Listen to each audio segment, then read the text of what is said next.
Donc, veuillez nous excuser pour la gêne occasionnée suite à notre petit problème technique. Nous allons enfin pouvoir commencer. Donc, petit rappel pour le déroulement du webinaire. Donc, vos micros ont été désactivés pour la durée de la présentation, mais vous pouvez bien sûr nous poser toutes vos questions dans l'onglet qui se trouve dans la page de discussion. Nous répondrons bien sûr à vos questions à la fin du webinaire. Si nous n'avons pas le temps de répondre à vos questions, nous reviendrons vers vous personnellement avec les réponses. Et bien évidemment, la présentation du webinaire vous sera envoyée après le webinaire. Alors, concernant les intervenants et l'agenda du jour, donc, nous allons avoir deux parties. Une première partie présentée par Claude Gagnol qui vous fera un point sur les marchés blé, monde et France. Puis une présentation par Lucille Dubos sur la qualité des farines nouvelle récolte. Donc, je vais maintenant laisser la place à mes deux collègues qui vont pouvoir vous présenter les blés et les récoltes blé 2021. Alors bonjour à toutes et à tous, merci d'être nombreux à ce webinaire version 2021. J'aurais tendance à questionner ceux qui étaient présents l'an dernier, en particulier les personnes qui sont aux achats, pour leur demander comment s'était passé cette année. Et je crois, sans trahir certains secrets, que l'année a été mouvementée et pleine de surprises, ce qui montre bien que d'une année sur l'autre, les marchés se suivent mais ne se ressemblent pas. Et malgré toute l'expérience qu'on peut avoir, on ne cesse de découvrir des éléments qui sont encore liés, une fois de plus, à la partie donc climatique. On est complètement rentré dans ce qu'on appelle un weather market dans le jargon des traders, qui est un ensemble qui est lié à un ensemble d'éléments climatiques. Et puis, bien entendu, des acteurs qui ont surgi sur le marché, comme la Chine. Et je ne cesse de le rappeler que ce consommateur et producteur aussi, qui est un important producteur de blé, puisqu'il produit autant de blé que l'Europe, la Chine est un pays très difficile à cerner, difficile à connaître. Et donc, il y a plein de choses inconnues dans ce pays-là et on ne sait jamais vraiment quand est-ce qu'ils vont intervenir sur les marchés. Bon, on savait qu'il y avait des discussions entre les États-Unis et la Chine durant le règne de l'ancien président, si je puis dire, des discussions tendues qui se sont relâchées à la fin donc, de la présidence. Et puis, les Chinois sont venus au marché pour acheter de grosses quantités de soja, de maïs et à moindre mesure de blé. Donc, tout ça a bouleversé le marché dans un contexte très tendu au niveau climatique, puisque vous voyez que sur cette carte, il y a encore trois zones en 2021 qui ont fortement impacté les marchés. Donc, tout d'abord, ça a commencé au Brésil, avec une forte sécheresse, d'abord un retard de semis des productions de maïs au Brésil, avec une forte sécheresse qui a suivi et qui a entraîné une forte réduction de la production de maïs qui est récoltée au printemps 2021. Donc là, on est sur ce qu'on appelle la récolte 2020-2021. On va parler tout à l'heure de la récolte 2021-2022, mais là, donc le Brésil a impacté lourdement sur le complexe de céréales qui est composé du blé et donc du maïs. Et puis, bien sûr, le soja. Suite à cette sécheresse du Brésil, est arrivée une nouvelle vague de chaleur qui a fortement affecté le Canada et le nord des États-Unis, en particulier donc la région du Dakota, qui est donc une grosse région productrice de blé, et plus partiellement le Corn Belt où il se produit donc beaucoup de maïs, on verra ça. Donc cette zone-là donc a été touchée par une vague de chaleur. Il y a une cloche de chaleur sur cette zone-là avec une grande partie sur le Canada.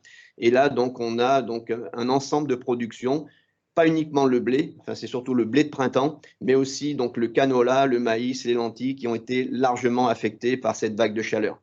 Et puis, à moindre mesure, mais ça n'a fait que mettre de l'huile sur le feu, on a aussi noté une sécheresse partielle en Russie, pays qui était déjà tendu sur ses disponibles, un pays qui a mis d'ailleurs des taxes à l'exportation pour gérer l'inflation donc des matières au sein de la Russie. Donc la Russie a connu une sécheresse sur les zones productrices de blé et ça n'a fait que tendre la situation.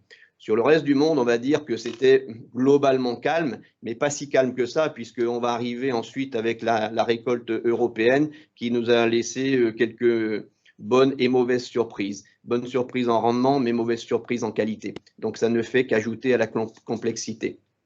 Alors, ce qui s'est passé au niveau du marché, c'est que d'habitude, c'est le blé qui est le driver des marchés, c'est-à-dire c'est lui qui donne le ton en ce qui concerne les prix. En général, on observe un différentiel de 15 € entre le prix du blé et le prix du maïs.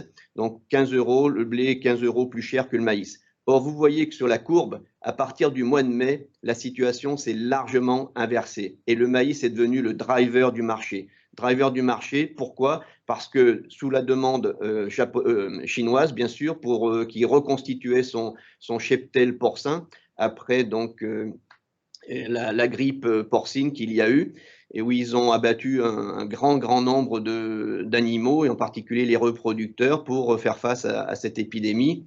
Et puis, bien entendu, cette vague de chaleur au Brésil, au moment où arrivait la récolte en avril-mai, qui a tendu les marchés, et toujours aussi dans un contexte de ce qu'on appelle le carry-over, c'est-à-dire les reports de volume d'une année sur l'autre de plus en plus tendus. Alors tout ça donc m'amène à reparler des fondamentaux qui animent le marché, et il faut bien les garder en tête, sachant qu'une année ça peut être un fondamental et une autre année un autre.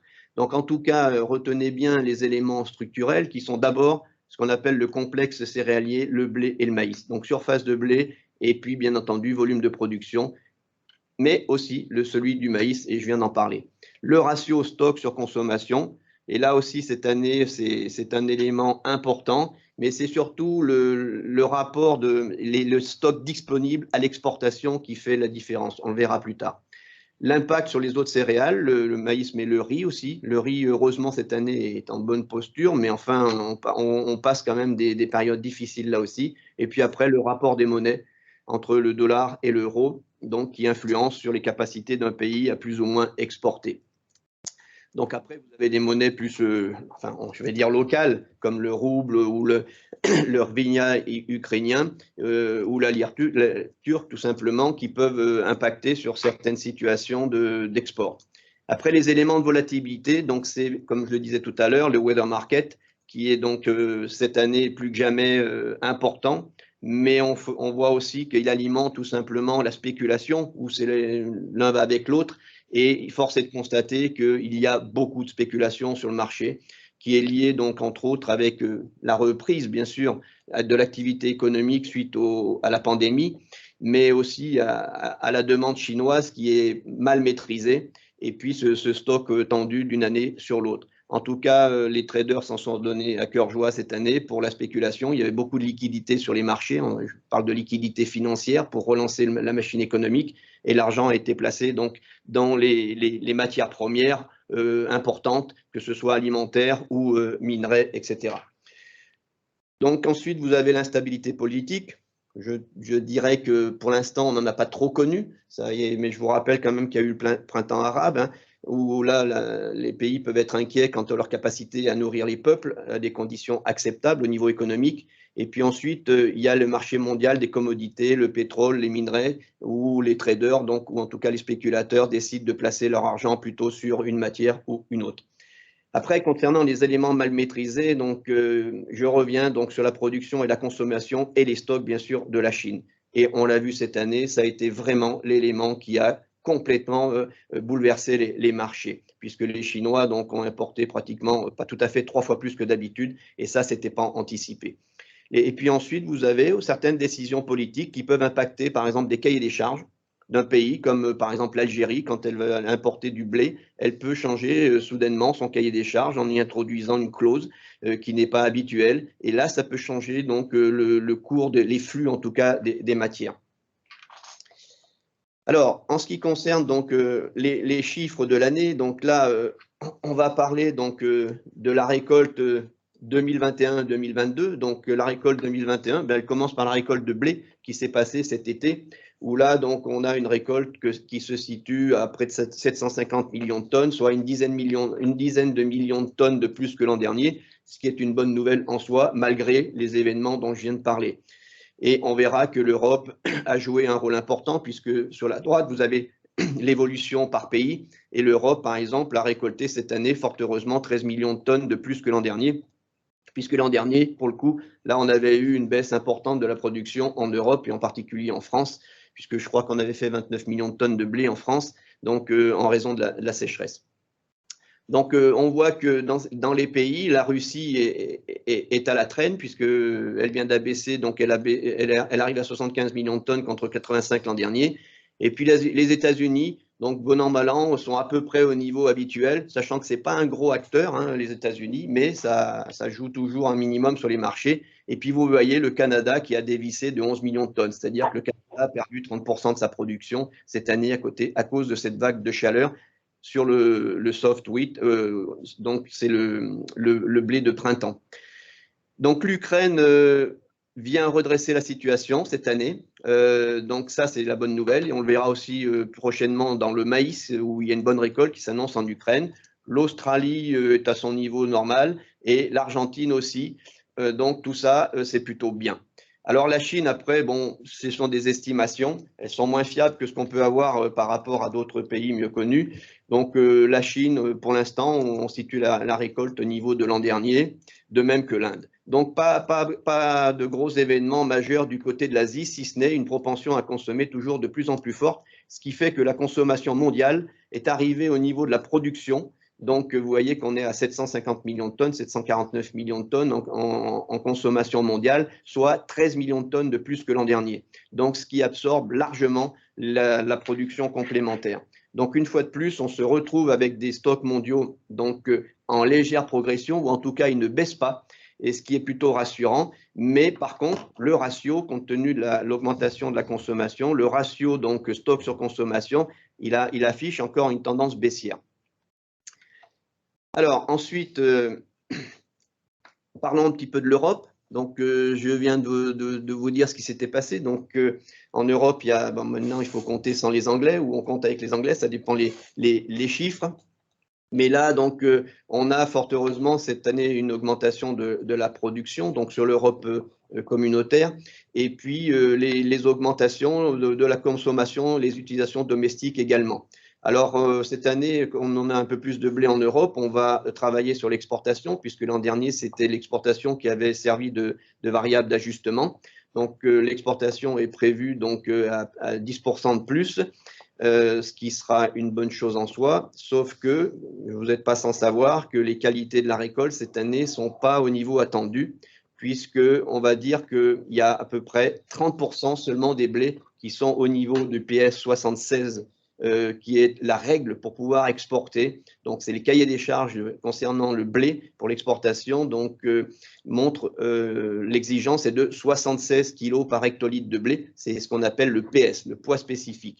Or, aujourd'hui, il n'y a que 30% des blés en France qui sont, par exemple, conformes à ce cahier des charges. Donc, ça veut dire qu'il va falloir que les clients à l'international acceptent des blés avec des cahiers des charges un petit peu plus allégés.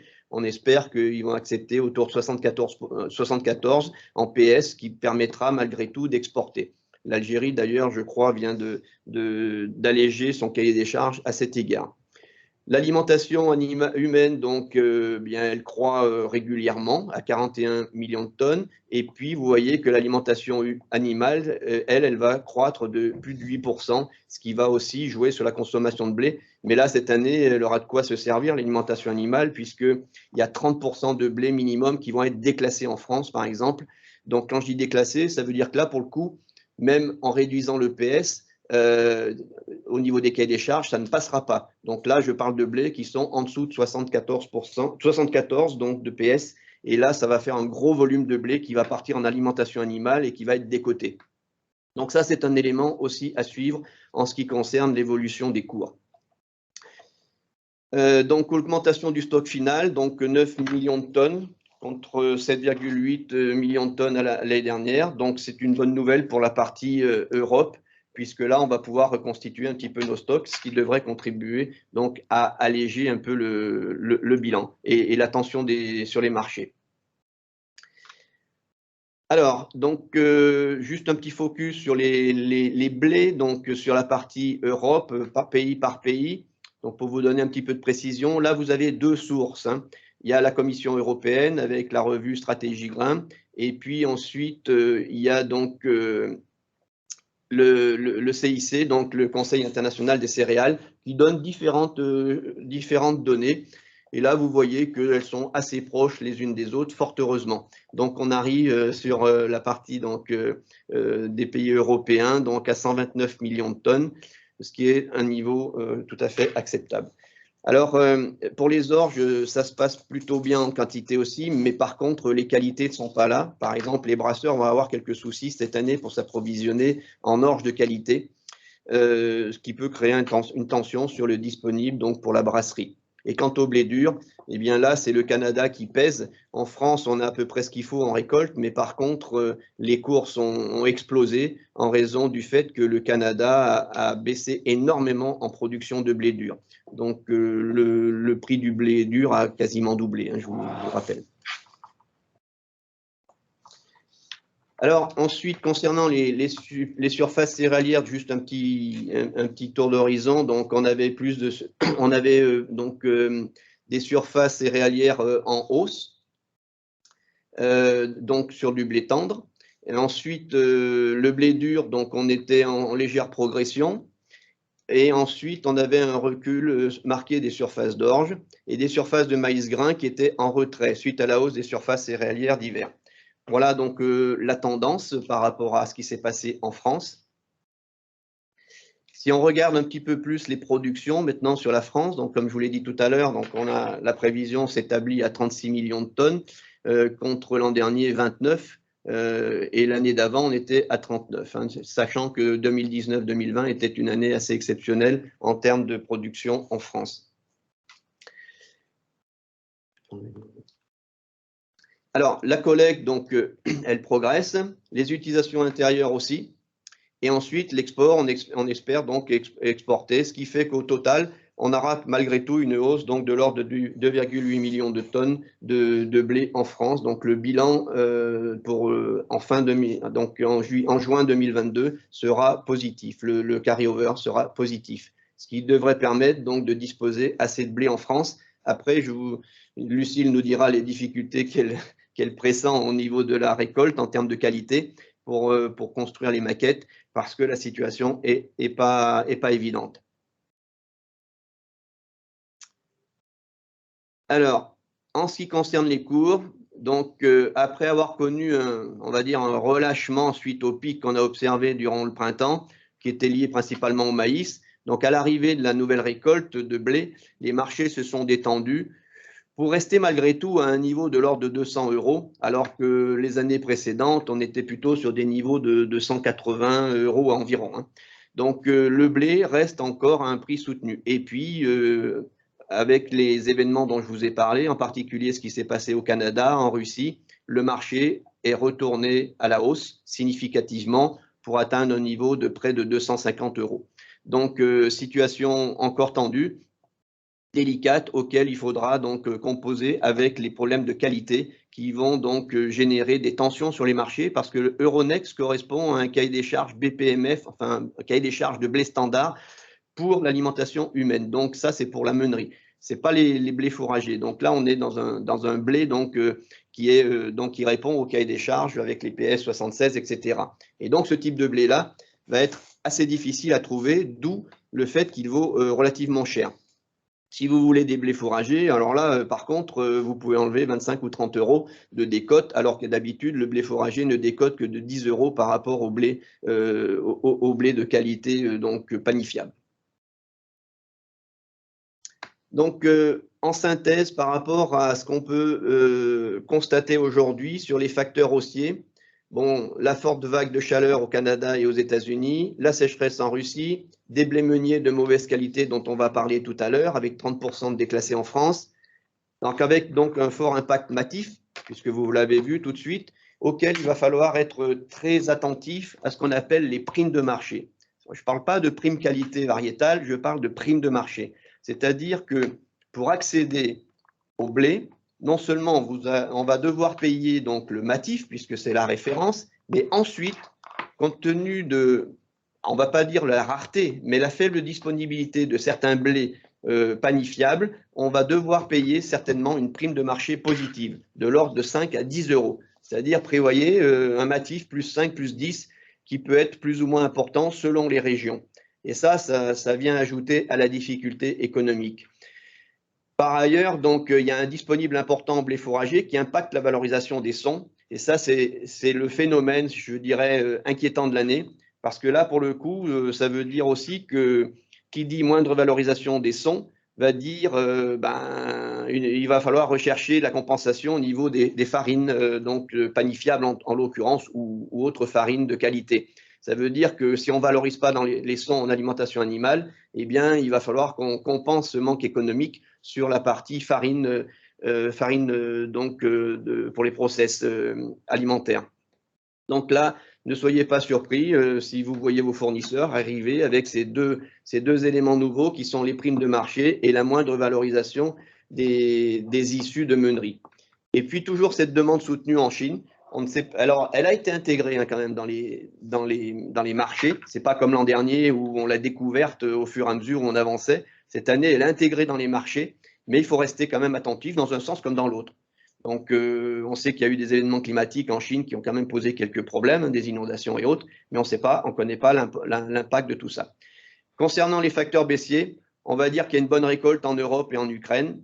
Bon, ensuite, on attend une bonne récolte en maïs, bonne aux États-Unis a priori, si ça se confirme, et bonne en Europe. Donc là, pour le coup, on risque d'avoir un maïs qui va un peu tirer le marché vers le bas. Donc, toujours dans ce contexte, le complexe céréales, blé, maïs. Mais il va falloir encore une fois de plus être attentif à ce qui va se passer dans l'hémisphère sud au printemps, déjà avec les semis qui se font en maïs et donc les récoltes de printemps, puisque je vous rappelle, c'est quand même le maïs du Brésil qui a quand même mis la pression sur les marchés au printemps dernier. Concernant donc les facteurs à surveiller, toujours des difficultés en Russie pour acheminer les marchandises vers les ports. La reprise de la consommation mondiale qu'on a déjà observée cette année, mais qui devrait se poursuivre, et donc notamment sur les coûts des carburants et le transport et autres. Je crois qu'aujourd'hui, c'est plus un secret d'expliquer qu'il y a une inflation généralisée. Là, on vient de parler des matières premières, mais c'est tous les secteurs qui sont concernés par l'inflation. On le voit sur les aciers, mais aujourd'hui, il faut savoir que les transports, par exemple, les conteneurs en provenance de Chine, le coût a été multiplié par 7. Donc, un conteneur qui coûtait, par exemple, 2000 € pour transporter de la marchandise de Chine vers l'Europe, 2000 $, je crois, eh bien, aujourd'hui, c'est 14 000 $. Donc, voilà, ça, c'est pour le fret en provenance de Chine. Parce qu'il y a une grosse activité qui est de Chine vers les États-Unis ou d'Europe vers les États-Unis et il y a un manque de conteneurs en ce moment.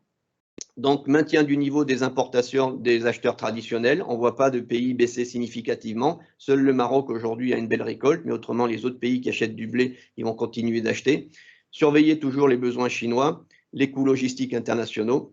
Et puis, donc, cette fameuse récolte de maïs au Brésil. Les facteurs baissiers, donc toujours de l'incertitude au niveau de la pandémie mondiale. Enfin, cette incertitude, elle commence à se résorber petit à petit. On voit qu'il y a un petit peu plus de confiance avec la vaccination. Politique publique des pays d'Afrique du Nord, dont le but est de limiter le gaspillage du pain, mais ça, c'est d'année en année, on le sait. L'ouverture du cahier des charges des Algériens au blé russe. Ça a déjà été fait l'an dernier. Il s'est déjà exporté du blé russe vers la Russie à titre d'essai. Donc, si des fois la Russie prenait ces marchés-là, eh bien, c'est autant de blé qui ne partira pas de la France. Et puis ensuite, donc, cette consommation mondiale qui peut encore se prolonger. On voit bien qu'en France, on attend une croissance de l'ordre de 4%, je crois, et l'an prochain également. Donc, il y a une tendance aujourd'hui, peut-être à rattraper le temps perdu de consommation.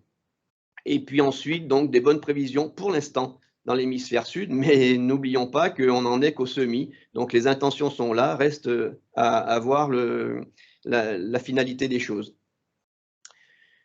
En ce qui concerne donc le coût de revient des farines de blé, donc là aussi quelques petites précisions sur la façon dont on calcule un prix de farine de blé. Donc tout d'abord, vous avez différentes qualités de blé. Il y a ce qu'on appelle les BPMF, les blés panifiables pour la meunerie française.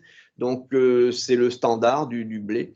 Et ensuite, vous avez donc un ensemble de blés dits améliorants ou de qualité spécifique. Donc, d'abord, il y a ce qu'on appelle les variétés recommandées par la meunerie. La meunerie, quand on dit la meunerie, c'est l'Association nationale de la meunerie française qui fait sa liste de variétés recommandées pour faire de la panification. Et puis après, vous avez les blés améliorants de force qui, eux, vont vous apporter de la protéine. Donc ensuite, vous avez un ensemble de filières, les filières CRC entre autres, qui sont de plus en plus connues, mais pas que. Il y a la filière Arvalis, enfin la norme IRTAC, et ensuite vous avez des filières plus locales, comme la graine au pain, ce qui concerne l'imagrin et gréglan, les farines diététiques infantiles, etc. Alors cette année, compte tenu des problématiques de déclassement des blés, toutes ces filières sont tendues. Donc ça va être probablement difficile de trouver les volumes nécessaires dès l'instant où on veut un cahier des charges spécifique. Et alors, si vous n'avez pas anticipé vos demandes en cahier des charges spécifiques, bah, vous aurez d'autant plus de difficultés pour obtenir ces produits-là, ces matières premières, parce qu'elles sont largement impactées par les déclassements, puisque tous les blés sont concernés par les déclassements qualité cette année. Je rappelle, niveau de 30% de déclassement, ce qui n'est pas rien quand même. Donc, attention, avec tous ces cahiers des charges spécifiques, et je ne peux que vous recommander d'anticiper à l'avenir vos besoins. La construction du coût de revient, donc la référence mative, j'en ai parlé, auquel vous devrez rajouter cette année ce qu'on appelle les primes de marché. Ensuite, les primes qualité sur les blés améliorants, les primes filières, les majorations de stockage, bon, mais ça, c'est une donnée de marché. Le rendement meunier. Cette année, le rendement meunier est attendu un peu à la baisse, on ne le sait pas trop encore, qui est lié au poids spécifique. Ça, c'est des choses que vous verrez avec vos fournisseurs, voir comment ça se passe dans chaque région. Et puis, donc, cette moins-value coproduit qui, elle, par contre, est une réalité qui s'annonce.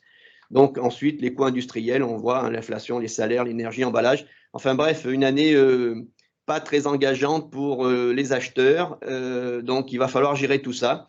Mais il est très clair que ça sera difficile de maîtriser l'inflation. Et donc, c'est un point d'attention très important actuellement pour l'ensemble de la meunerie française. Et vous avez dû pouvoir lire dans la presse certains articles concernant la difficulté économique rencontrée par ce secteur-là. Donc, ensuite, vous avez donc là quelques indices qui vous montrent comment évoluent certains coûts d'emballage, etc. Ça vous permet là aussi de constater comment se passent les choses et avec des courbes assez inquiétantes. De même sur les grandes matières premières. Et là, je voudrais simplement, pour terminer, faire un petit point sur la taxe CO2, parce que le coût de l'électricité est en très forte hausse. Si vous avez acheté de l'électricité sur une échéance maximum d'1 an, vous allez la payer très cher, à peu près le double d'habitude. Pourquoi? C'est essentiellement, je dis bien essentiellement, la taxe CO2, c'est la taxe carbone qui impacte aujourd'hui l'augmentation du prix de l'électricité, parce qu'il y a une très forte spéculation sur cette taxe. La taxe carbone, elle correspond à un quota qui donne un droit à produire du CO2 pour les industries qui sont soumises à cette taxe.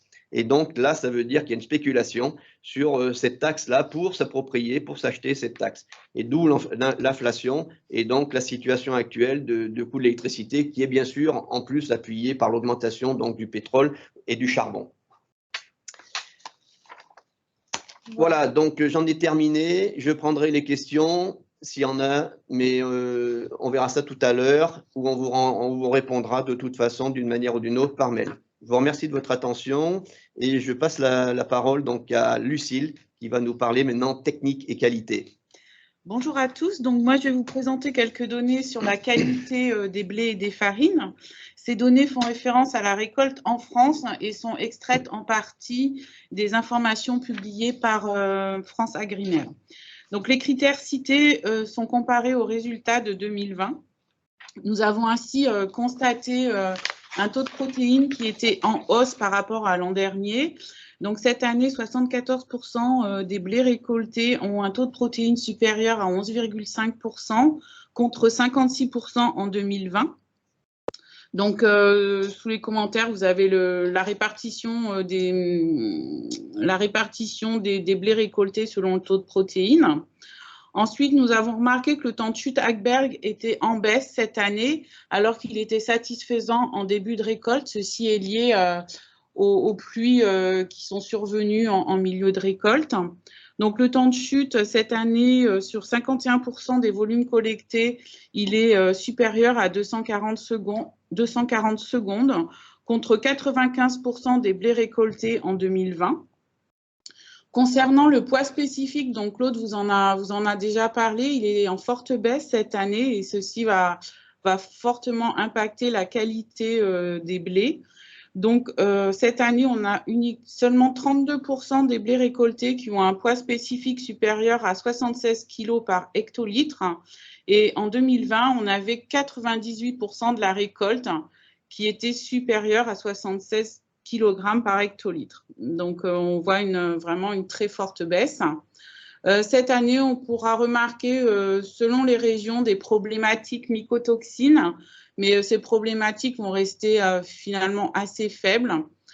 Et ensuite, bon, donc ce que Claude vous a déjà dit, on va avoir un déclassement en alimentation animale pouvant aller jusqu'à 30% selon les régions.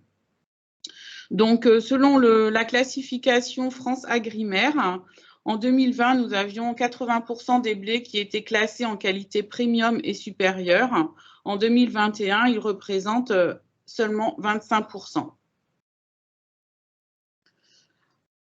Les résultats au labo de panification, donc ce que nous avons remarqué chez nous lors des premiers essais, c'est qu'on a une hydratation inférieure des pâtes de 1 à 3 points. Et cette baisse d'hydratation peut aller jusqu'à moins 4 points sur certaines zones, ce qui est le cas en Auvergne. Malgré cela, le profil de chaque variété reste cohérent. Et si on remarque un lissage plus lent avec des pâtes déchirées, on remarque toutefois que les variétés dites extensibles se lissent toujours mieux en fin de pétrissage. C'est le cas des variétés Orégrin et Apache. Au niveau de l'élasticité et de l'extensibilité, on a noté qu'on avait des pâtes plus tenaces, plus difficiles à allonger, donc une extensibilité en baisse. Les volumes sont moyens, mais ils restent corrects. Et le coût de lame reste faible. C'est un peu ce qu'on avait déjà remarqué l'an dernier. Et les tolérances également sont faibles à moyenne selon les régions. Ce qu'on a remarqué en revanche sur toutes les régions, c'est qu'on obtient des pains moins colorés, en aspect moins coloré. Au niveau des laboratoires d'analyse, au niveau de l'alvéographe, on a remarqué une diminution du P sur L, donc de l'élasticité des pâtes, et également une diminution du W. Et cela, en fait, n'est pas du tout en corrélation avec l'augmentation du taux de protéines dans les blés. Donc, cela nous fait dire que nous avons plus de protéines cette année, mais de moins bonne qualité, et ça se confirme avec le manque de stabilité au farinographe. Donc, les recommandations qu'on va faire cette année, c'est déjà de diminuer le temps de pétrissage. Enfin, il sera plutôt à optimiser. Non, pardon, temps de pétrissage à optimiser, mais plutôt en augmentation cette année. On conseille aussi de diminuer la quantité des blés améliorants dans les mélanges meuniers et avec un intérêt pour les blés de profil extensible. Mais il faudra jongler, bien sûr, avec les variétés disponibles pour répondre au cahier des charges. Comme vous l'a dit Claude, en fait, il va falloir, tous les blés ne seront pas en quantité suffisante, enfin les variétés, donc il faudra adapter les maquettes blés. Au niveau de la correction, notre recommandation, c'est d'augmenter les extenseurs dans les correcteurs, c'est-à-dire surtout augmenter la levure désactivée. Et après, on peut avoir un intérêt pour, par exemple, des farines fonctionnelles pour permettre d'hydrater plus les pâtes. On va privilégier également les enzymes qui vont donner de l'extensibilité et, si besoin, de la tenue. Voilà, merci beaucoup Lucille et Claude pour toutes ces informations. J'espère que vous avez eu la possibilité de tout bien saisir. Donc, maintenant, nous sommes sur la partie questions-réponses. Donc, comme indiqué au départ, je ne sais pas si nous aurons le temps de prendre toutes les questions, de répondre à toutes vos questions. Nous reviendrons toutefois vers vous après ce webinaire pour vous apporter toutes les réponses nécessaires. Donc, je vais commencer par les premières questions que nous avons eues. Donc, je pense que celle-là sera pour vous, Claude. C'est donc concernant la hausse de la consommation en Asie. Comment peut-on expliquer cette hausse? Quelles sont les raisons d'une telle hausse? Alors, sur l'Asie, il y a deux principaux facteurs. Tout d'abord, je rappelle que la hausse de la consommation s'est faite sur le maïs et le soja. Et que ces deux cultures, donc une amène de l'énergie, l'autre amène de la protéine, ont été destinées à l'élevage porcin principalement, puisque la Chine avait abattu une grosse partie de son élevage porcin à cause de la grippe porcine, est en phase de reconstitution du cheptel porcin, donc une forte demande. Et puis ensuite, les stocks de la Chine aussi, dans ces matières-là, avaient fortement diminué. Je ne sais pas si vous vous souvenez, il y a 2 ans à peu près, la Chine avait réactualisé à la baisse, très significativement à la baisse, son stock de maïs. Donc, c'est ce phénomène principalement qui a impacté. Et ensuite, la consommation humaine, bien entendu, continue de progresser en Chine au rythme de l'augmentation du pouvoir d'achat des Chinois et aussi de la population. Merci beaucoup, Claude. Alors, deuxième question. Donc, vous nous avez expliqué qu'il y a quelque temps que le maïs était devenu le driver du marché. Donc, pourriez-vous nous réexpliquer pourquoi il l'était à la place du blé? Alors, tout d'abord, il faut comprendre une chose, c'est que le blé et le maïs, la principale quantité des deux céréales est destinée à l'alimentation animale. Donc, c'est-à-dire qu'il y a un moment, c'est la consommation animale qui fait la différence. Et le maïs donc, a été rare, puisque pour les raisons que j'ai expliquées, donc les Chinois ont beaucoup tiré sur les stocks américains. Le volume de report du stock en maïs n'a jamais été aussi faible. Donc, il est en dessous de 10%. Donc, ça veut dire qu'il y a une forte demande et le maïs donc a flambé. Et par voie de conséquence, comme il fait partie du complexe céréalier blé-maïs, il a tiré le blé vers le haut. Alors que d'habitude, le maïs est largement disponible et c'est le blé qui est moins disponible, puisque d'abord on en produit beaucoup moins, on produit 750 millions de tonnes de blé quand on produit 1 milliard 120 ou 150 millions de tonnes de maïs. Donc, c'est le maïs qui est plutôt demandé et il tire le marché vers le bas parce qu'il est beaucoup plus cultivé. Donc, ces deux choses-là se complètent l'une et l'autre. Mais là, c'est bien entendu le maïs d'abord qui a tiré le marché vers le haut, qui est devenu très cher. On est arrivé pratiquement à 300 € actuellement du maïs en ancienne récolte qui vaut 300 €. Et le blé, lui, il est arrivé à 280, 290 €. Donc, on voit bien que cette céréale-là, elle a tracté les marchés. Et vous avez vu sur la courbe tout à l'heure que depuis le mois de juillet, la situation est redevenue à la normale, c'est-à-dire que le blé est devenu plus cher que le maïs, voire significativement plus cher. Donc, il a repris la main au niveau donc, de la situation des marchés mondiaux. Merci beaucoup. Alors, je pense que nous avons le temps pour une dernière question. Donc, une question concernant le PS. Qu'est-ce que le PS du blé? Pouvez-vous nous expliquer de quoi il s'agit? Alors, le PS du blé, c'est le poids spécifique.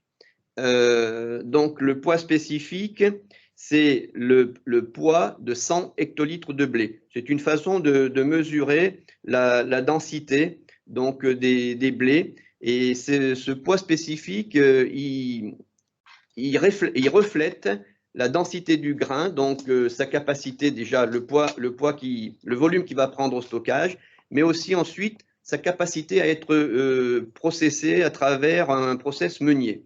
C'est-à-dire qu'un poids spécifique, un bon poids spécifique, c'est minimum 76, mais l'idéal, c'est 80 kg par hectolitre. Donc, ce poids spécifique témoigne, je dirais, une bonne qualité de grain, un grain qui a vécu normalement, qui n'a pas subi d'intempéries. Il y a 2 éléments qui peuvent affecter le poids spécifique, c'est les périodes de pluie et de sec, donc l'alternance pluie-sec, et aussi, surtout, les échaudages qu'il peut y avoir au printemps sur la culture du blé où il y a un gros coup de chaud. Alors, ces échaudages produisent des tout petits grains et donc ça rabougrit le grain, ce qui fait que ce grain est petit, rabougri, il est très difficile à décortiquer. Donc, on a du mal à séparer la farine de l'enveloppe. Quand on est sur une situation comme cette année, par exemple, donc c'est une situation où par contre on a des grains qui ont gonflé à cause de la forte présence d'humidité. Donc ces grains ont gonflé et ils se sont rétractés, mais pas énormément. Mais par contre, l'amidon à l'intérieur du grain a gonflé et n'est pas aussi dense que dans une année normale. Donc ce qui fait qu'on a un grain qui a du volume, mais qui a une faible densité, parce que l'amidon est moins serré que ce qu'il n'est dans une année normale. Très bien, merci beaucoup Claude. Alors, j'ai une question de définition du MATIF, c'est le marché à terme international de France. Bon, il est remplacé par Euronext, hein, qui est la même chose. C'est Euronext étant le marché donc, des matières premières, principalement agricoles. Voilà. Merci beaucoup Claude pour ces réponses. Nous n'avons pas eu le temps de répondre à toutes les questions. Nous arrivons à la fin du webinaire, mais nous reviendrons vers vous pour vous donner toutes les réponses. Merci à tous d'avoir été présents sur ce webinaire sur les nouvelles récoltes blé 2021. Encore toutes nos excuses pour les petites problématiques techniques. Écoutez, merci à vous pour votre participation et puis bonne journée.